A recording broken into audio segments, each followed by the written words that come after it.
Well, fellas, it's that time of year again. Happy Canada Day, hosers. Now that I've done special videos for this day 2 years in a row, it's officially a tradition. So, welcome to the Canada Day special, where we talk about wacky and uncharacteristic ghosts of this particular country's past. And oh boy, do I have a fucking phantom for you today. This particular ghost is curiously absent from the public consciousness in this country for reasons that will become pretty damn obvious, I feel. But nonetheless, he is an interesting character who deserves at least some examination. Because a spectre is haunting Canada. The spectre of fascism. This is the tale of Canada's very own Nazi LARPer, Adrien Arcand.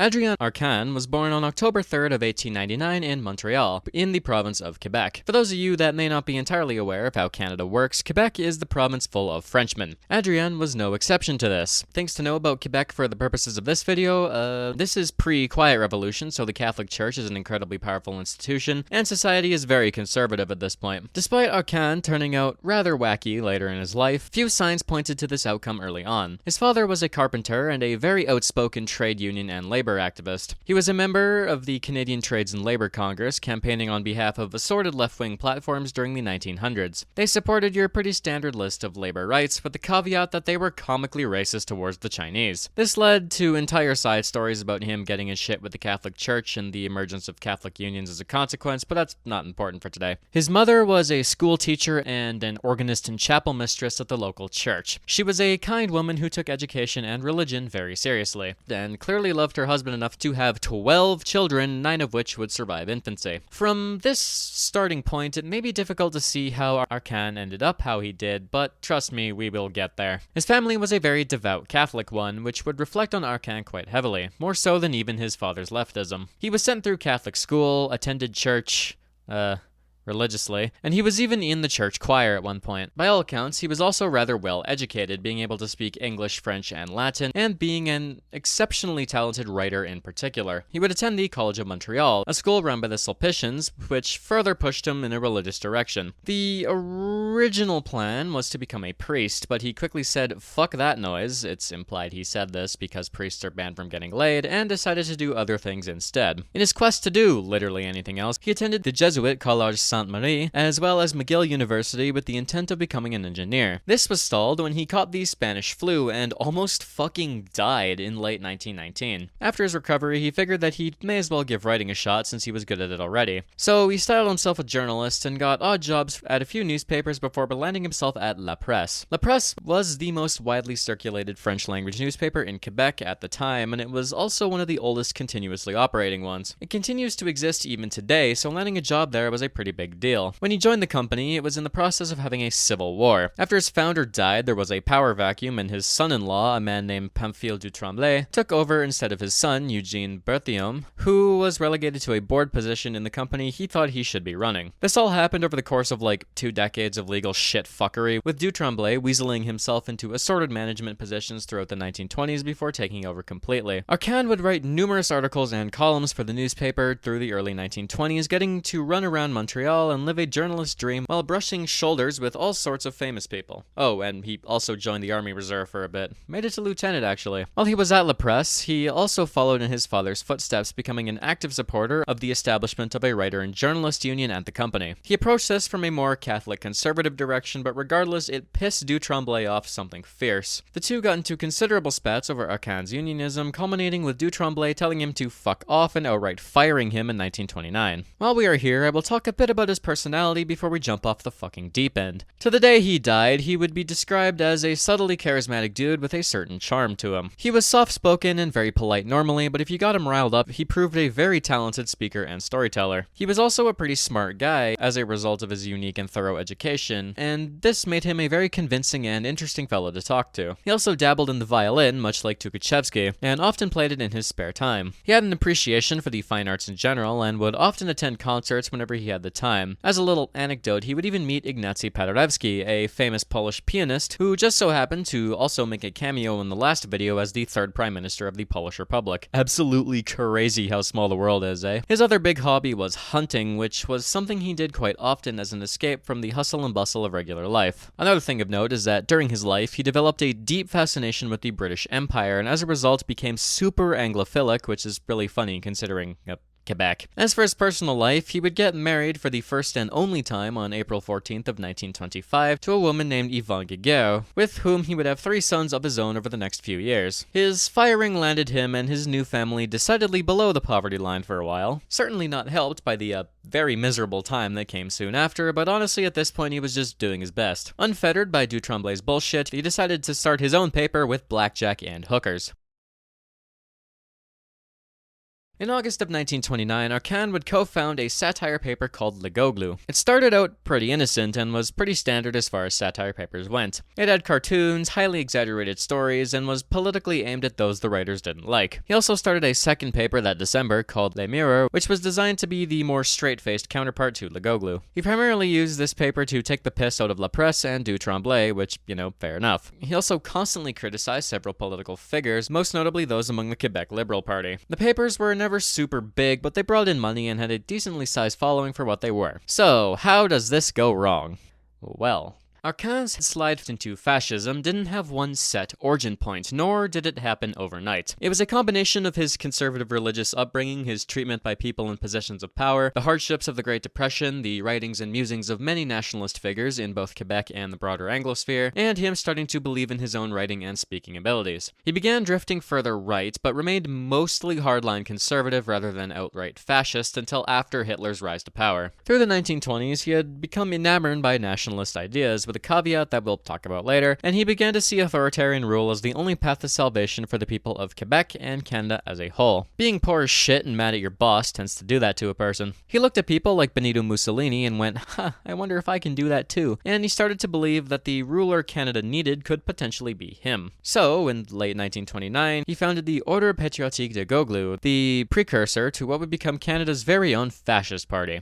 I guess I should probably explain. In case you were wondering, Le Goglu is a bird, specifically French for a bobolink. Yes, that's what it's called. It's a cute little bugger, and they are quite dapper little fellows. They're found all across North America, primarily in the American Northeast, Quebec, and across the Great Plains, but their population is in decline, which is a big tragedy in my opinion. Anyways, yeah, he founded the Patriotic Order of the Bobolinks, which is a goofy and fun name, and I kinda love it. Anyways, this little boys club was designed to be a militia in all but name, but it started life as essentially a fraternity with extra discipline. It was not explicitly a fascist movement, instead being more conservative nationalist than anything, but they used Roman rank structures, and Arcand talked about fighting a battle, so the LARP was there. This little movement, along with his bird-based newspaper, ended up being actually pretty successful when tied together, and whenever he hosted meetings and rallies for the organization, people would turn out to see and hear him speak. He would also begin to use his paper to influence politics as he saw fit around this time. He was still a small-time guy and didn't have an extreme amount of influence just yet, but good press is good press, and he could certainly influence things within Montreal pretty effectively due to his emerging following. Case in point, when the mayor of Montreal supported policies that he didn't like, mostly revolving around the Jews, Arcand elected to throw his support behind an up-and-coming figure in Quebecois politics whose conservative views happened to align quite nicely with his. Talking, of course, about Maurice Duplessis. Duplessis warrants a video of his own. His party, the Union Nationale, was a political machine that ran the province of Quebec for the better part of 30 years, and the man himself is arguably one of the most controversial Canadians to ever exist. For right now, though, what matters is that he and Arcand got along very well. Arcand loved the guy and figured that he would be just the fella to help get Quebec out of the rut they were in, while preserving her identity and keeping the commies at bay. Arcand would support conservative factions, like that of Duplessis, with both his current papers and the ones that existed during his later years, helping them gain power in any way that he could. When Duplessis swept to power in 1936, Arcand was elated, but that comes a little later down the line. Right now, what matters is that Le Goglu became a lot less satire and a lot more politically motivated, with the paper sliding more and more noticeably conservative and nationalistic. At the same time, his beliefs slid further right as well, and he started blaming the Jews for Quebec's problems, because when you need an easy scapegoat, who else are you gonna look at, right? Quebec was suffering horribly under the Great Depression, and the federal government of Mackenzie King was doing dick fucking all about it, so somebody needed to take the fall. And first up were obviously the capitalists and the Jews. As a result, Le Goglu became virulently anti-Semitic in late 1930, and his spiral began in earnest. Meanwhile, he was also getting in good with the federal conservatives, partly because of King sitting on his ass. He met R.B. Bennett and a bunch of his goons and was paid tens of thousands of dollars to run press favorable to the conservative cause. Bennett would win the 1930 election with a shocking number of votes in Quebec, partially due to Arcand's shenanigans. Afterwards, however, the money dried up, despite Arcand's continued efforts to bolster the conservatives. Now, things started going downhill after this. Between 1931 and 1933, Arcand's printing office was the victim of arson on 3 separate occasions, destroying thousands of dollars of equipment and driving the company deep into the red. They were also on the receiving end of many lawsuits for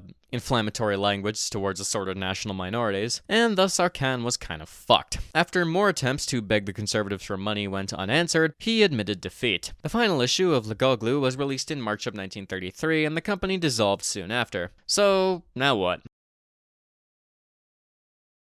Now, fascism had begun emerging into the popular consciousness in Quebec through the 1920s, but it really picked up after Mussolini's dealings with the Pope. The ideology legitimized itself as being a party of God in a way, and thus it found popularity amongst the conservative Catholic population. Arcand especially found himself struck by it, and he began praising Mussolini, and eventually Hitler, as he started making waves in the world of the extreme right. In them, he saw a path to salvation, so to speak, and he looked at their success in Europe as a sign for the future of the West. So, he jumped on the hype train. He founded a new paper later in 1933 called La Patriote, which was openly fascist. A swastika was right in its logo, branded onto every page, along with endless praise for Mussolini and Hitler's. He also decided to give organizing a movement a try based on his experience with the Bobo links, founding the Parti National Social Chrétien du Canada, or National Socialist Christian Party of Canada, in February of 1934. This was the logical endpoint of Arcand's radicalization. Now, this is the part where we get to talk about his ideology. He was a fascist, absolutely, but like most local proponents of that particular shitshow, he put his own uniquely Canadian spin on things. For one, he believed in Christian morality above all. To him, Christianity was the basis point of Western civilization, and thus fascism and Nazism were fundamentally Christian movements, choosing to conveniently ignore the fact that Hitler was oppressing the shit out of the Catholic Church. In Arcand's Canada, laws and ethics were to be based exclusively on Christian principles. In the same vein, he held a very traditional view of society at large, especially in regards to city culture. He believed that humanity's place was on the frontier and that cities were hives of scum and villainy, choosing to conveniently ignore the fact that Arcand himself had never lived outside of a city or sizable town. Politically, he was pretty generic. Liberals suck, Jews run everything, we need a dictatorship, whatever, boring, overdone shit. Economically is where he's a bit more interesting. He supported the idea of corporatism, but explicitly opposed the capitalism that corporatism usually came with. He wanted trusts busted, unions empowered, and corporate workers' councils established. He also was an early proponent of nationalizing all of the utilities through direct expropriation, especially electricity, which ironically would actually be partially implemented by future governments of Quebec. Basically, he hated capitalism just as much as he hated the commies. Finally, his main quirk was his take on, I guess you could call it culture. As established, he was an Anglophile and loved the British Empire. He believed that weakening it would be bad, opposing things like the Statute of Westminster in 1931. He took the more pro-British view of Canadian Confederation, that the union between Anglo-Canada and Francophone Canada was a pact between brother nations. The French-Canadian people especially were his supermen because they were, in his eyes, a hybrid race of British and French, making them basically the best people out there. Therefore, the two should be equal within Canada as a broader entity, and breaking them up would be dangerous because it would make it easier for the United States to worm its way into things. He was anti-nationalist for Quebec, but pro-nationalist for Canada as a whole, if that makes sense. This drove a wedge between him and other Quebecois groups who supported separatism, and there would be occasions where his fascist rallies would be picketed and invaded by other fascists who didn't like him. He was also very racist, as you may expect, although weirdly not towards the natives. He took the noble savage approach because in his eyes, when was the last time you saw a Jewish indigenous man? I'm not even making that up. That was basically his justification. Well, that, and he saw them as a people of strength and will who were willing to stand up and perform their duty, or whatever that may be. Still racist, but with a hint of respect. Other than that, he held a host of pretty standard fascist ideas. On that line, the PNSC was a very standard fascist party as well. They had their own rank system based off the one he used with the Bobolinks before this, used the funny salute, wore uniforms, these ones were blue and they were called the blue shirts, and their first logo was literally a fucking swastika. He even started another newspaper newspaper for the party, Les Fascistes Canadiens, to be its mouthpiece. The party program called for English and French supremacy over the land above all, and a return to a colonial spirit which would see land placed in the hands of Canadians in huge numbers. It was kind of similar to Pelly's ideas, if you remember that video. His blue shirts were called the Légion, a group of tough-looking guys who marched around and trained in combat to support a theoretical revolution and rough up political opponents. The party also had a women's section run by his wife of all people, who, despite Arcand's traditionalism, was actually kind of a girl boss, I'm not gonna lie. As for numbers, Arcand loved to lie to make his group seem important. He at one point claimed membership was as high as 100,000, which is mathematically horseshit. In actuality, it was probably closer to 1,000 or even less, which made him sizable but not really a threat. Didn't stop the media from being the media and acting like he would bring the sky down with the 3,000 black fighter jets of Allah, which ironically boosted his numbers in practice by making him seem like he was actually a big deal. Despite this, his movement never really became a serious political force and became even less so after everyone started getting mad at Germany. One of Arcand's few allies was, incidentally, Maurice motherfucking Duplessis. The Union Nationale was very conservative, both socially and economically, so he and Arcand naturally had a few similarities between them. Unlike with the Fed cons, Duplessis and Arcand would openly support each other on several occasions. The Union Nationale got very favorable press in Arcand's papers, and in return, the Union let Arcand operate his little fascist escapade in the open with no governmental resistance. He also did his best to work with one of the only other Canadian fascist groups to actually like him, that of the Canadian Nationalist Party, which was an Anglo group based in fucking Winnipeg of all places. While his friends were few, his enemies were many. The church hated him, Quebec nationalists hated him, liberals and leftists hated him, the Jews hated him, etc., etc. He, of course, hated them all back. Funnily enough, he also hated the Habs, not just because they are a dogshit hockey team, but because their coach was a Jew at the time.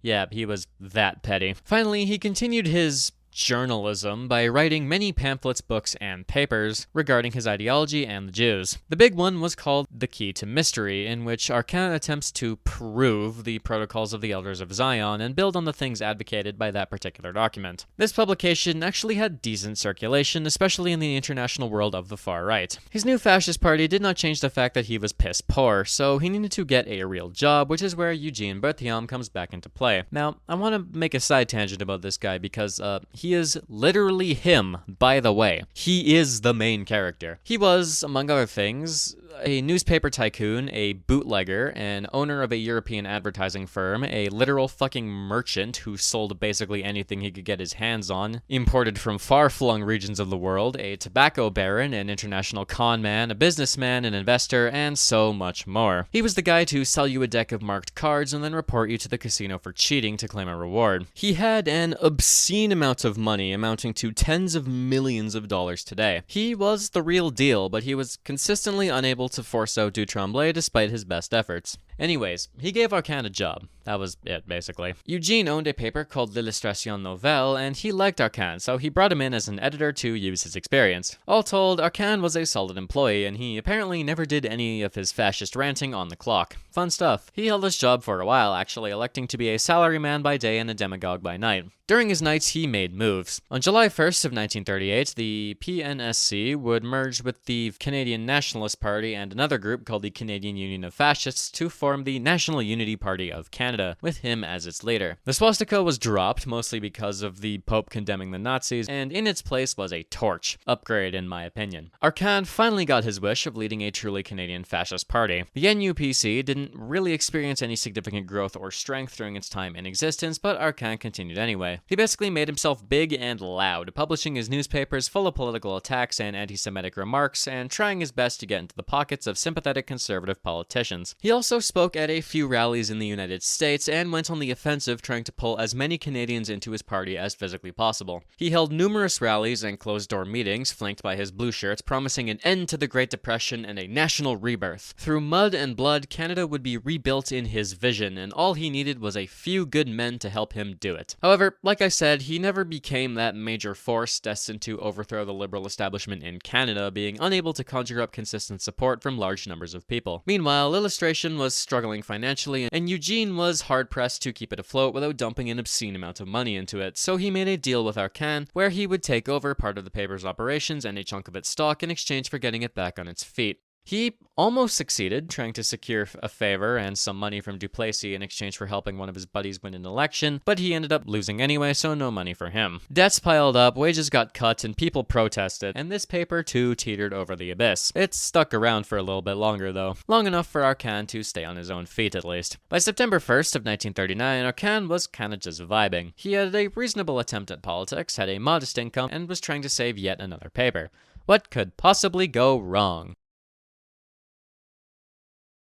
Hitler invades Poland and shit hits the fan. Arcand immediately started antagonizing the federal government and threatening to march on Ottawa. He also took multiple vacations for health reasons, which led to his resignation from the newspaper in early 1940. It promptly went under and was sold to the Union Nationale, who rebuilt it as the Montreal Matin and turned it into a propaganda outlet. Arcand picked a funky time to leave, as while he was resting, the Royal Canadian Mounted Police were taking measures. Fascism was now the definitive enemy, and the enemy needed to be dealt with before they could cause problems for the war effort. So, people started getting raided. Dozens of Arcand's allies and party members had their homes raided and materials seized. Starting in May and June of 1940, they broke out the stick, arresting several high-ranking members of the NUPC. Arcand was still out in the countryside relaxing by a lake when, on May 30th of 1940, he was arrested by the RCMP rather suddenly. Under the War Measures Act, Arcand and most of his goons were basically banned from defending themselves. Suspension of habeas corpus and all that. They were charged with a whole bunch of vague things that amounted to not supporting the war effort and actively working to harm it, but in practice it was sedition without the death penalty. Almost immediately after his arrest, most fascist and communist organizations in the country were banned for the duration of the conflict. Arcand's boasting about imaginary numbers of troops came back to bite him in the ass, as his claims were used against him during his trial. He was sentenced to being kept in a prison camp for the remainder of the war, specifically being sent to the Petawawa military camp in Ontario. It was an ideal place to be kept a POW by nature of it being situated in the nice, calm middle of fucking nowhere. All told, his captivity wasn't that bad. It was isolating and boring, but he was kept in fine conditions and was allowed considerable leisure time. His little fascist system even kept itself alive, as all of the NUPC prisoners were sent to the same place. He was treated like any high-ranking POW, but he was bullied and assaulted by individuals on occasion. He stayed there until July 3rd of 1945, when he was released into a very, very different Canada. His network was all but destroyed, he had no job prospects, and most people hated him.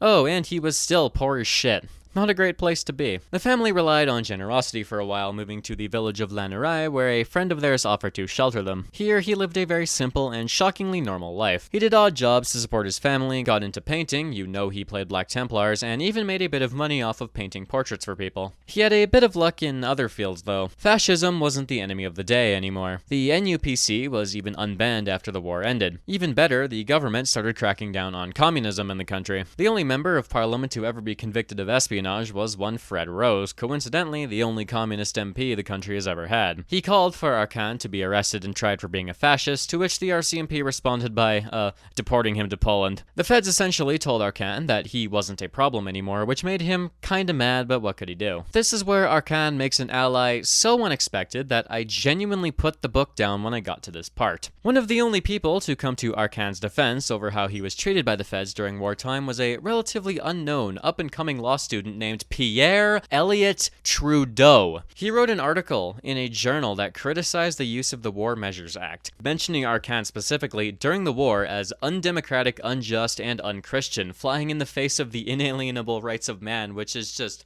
what? Ignoring that he was openly sympathizing with a literal fascist for a moment, do I need to remind y'all of something? Exactly 2 motherfuckers have invoked the War Measures Act since the end of World War II, and one of those was Pierre Elliott Trudeau, and the other was his son. God, I fucking love history. Sometimes you just get shit like this and it makes it all worth it. Anyways, he bought a small house in 1949 where he intended to settle permanently, which would be where the last chapters of his life played out. Now, as I've touched on a couple times in the past, the extreme right had a bit of an issue in the years following World War II. Their great fascist saviors of the West had been utterly crushed by the superiority of Allied arms, and Germany itself had been, at least temporarily, completely erased as a concept. So all of the leftover fascist, Nazi, and reactionary groups hanging around the West had a dilemma. What do? Arcand was intent on continuing his attempts to achieve something, but this time he would be more subtle about it. Uniforms and marches and rallies weren't really gonna fly as much as they did before the war started, so instead of attempting some revolution, Arcand was far more diplomatic. In 1949, he would actually run for a seat in the House of Commons, coming in second place behind the Liberal incumbent. He ran again in 1953, this time with support from the Union Nationale, coming in a shockingly close second place once again. He was actually a semi-popular public figure by this point, hampered only by the fact that he was still quite impoverished and consistently in poor health for most of the 1950s. As a result, he wouldn't stand for any elections after this, instead opting to use his clout to generate interests for speaking and stuff like that. Much of his program remained the same during this time, just with a new coat of paint, which saw him really fall behind the times, so to speak. During the rise of the Quebec independence movement through the 1950s and 60s, he was utterly stymied by it. He couldn't acknowledge that this course of action was freely chosen by many French Canadians, because that would directly defeat the entire purpose of his ideology, instead blaming foreign interference and the Jews and other shit like that. As for other possessions he held, he also supported continuous European colonialism in Africa, aggressively denied the Holocaust, opposed the creation of Israel, and continued being super racist, especially towards black people. Overall, pretty generic far-right extremist by this point. The general prosperity of post-World War II Canada also didn't help his case, as the situation again directly contradicted much of what he had built a brand off of. He still tried to get things done, but the writing was on the wall and he honestly knew it, so he elected to maintain a more down-low position for the NUPC. He still did maintain many far-right contacts from around the world, the most notable, as you have probably guessed, being Francis Parker Yockey. Yockey visited Arcand in 1950 and stayed over at his place for a few days, and the two got along very well. As for people like Rockwell, they didn't get along all that well because Arcand believed that the tactics he was trying to employ were outdated and would just get the movement stamped down on harder. Many of these contacts supported him financially on occasion, which made having them around pretty helpful, regardless of whether or not he got along with all of them. Regardless, he had a pretty esteemed political life, being heavily involved with both the Union Nationale and the FedCons to a lesser extent. He was even invited to an event in 1962, hosted by the Conservatives, where he met and had a chat with John Diefenbaker, the Prime Minister at the time, marking the apex of his political achievement. After this, though, his life started wrapping up. His health had declined dramatically through the 1960s, reducing his ability to actually lead a political organization. The NUPC largely ceased to exist as an actual political force, with Arcand instead electing to host and record lectures designed to keep the spirit alive until such a time that his fascist revolution could occur. He had acknowledged by this point that he would not be the one to carry it out, kind of like Yockey had, so his new plan was to simply prepare the next generation, so to speak. In January of 1967, he handed control of the organization to one of his loyalists in preparation for the inevitable. By this point, Arcand was suffering from throat cancer and kidney failure, and on August 1st of 1967, the second full month of Canada's centennial year, Arcand passed away at the age of 67. His funeral was attended by a fair number of people, with several men in blue uniforms standing guard giving fascist salutes. Arcand, ironically, didn't leave much of a legacy behind. The NUPC basically died with him, maintaining a very small number of members that didn't do a whole lot. It formally ceased to exist in 2016, but in practice it hadn't been relevant since his death. Arcand himself is largely absent from the modern Canadian conscious, mostly because he didn't really do a whole lot. If you ask the average person, they probably wouldn't know that it did, in fact, happen here, as potentially uncomfortable as that would be to admit. He was far from a leader of a major national movement, and it's highly unlikely that conditions for a potential rise to power could have ever manifested, so he's kind of just forgotten about. For all of his boasting and prophesying and threats, he just couldn't make people care at the end of the day. He's an interesting skeleton in Canada's closet who is deserving of analysis, but that's about where his legacy ends. Just another whack job extremist to add to the list. That about does it for this video. Thanks for watching, and I'll see you around.